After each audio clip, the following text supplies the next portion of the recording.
खबर शामिल करते हैं रहीम यार खान से। Deputy bureau chief Shamshad Baig की रिपोर्ट के मुताबिक रहीम यार खान में गैर कानूनी तौर पर रीफिलिंग गैस के यूनिट कैम हो चुके हैं। गैर मेयारी सिलेंडर बम किसी भी वक्त नाखुशगवार वाक़या का सबब बन सकते हैं, जिससे अहले इलाका और मासूम लोगों की जान को शदीद खतरा लाहक हो चुका है।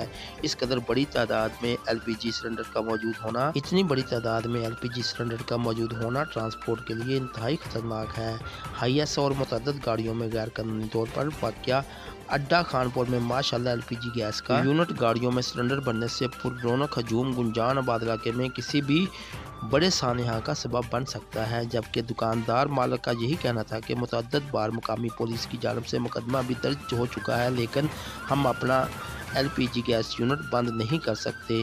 अहले इलाका ने अपील करते हुए LPG गैस सिलेंडर माफिया के खिलाफ वज़ीर आला Punjab civil defence officer deputy commissioner Rahim Yar Khan से फौरी कार्रवाई का मुतालबा किया है।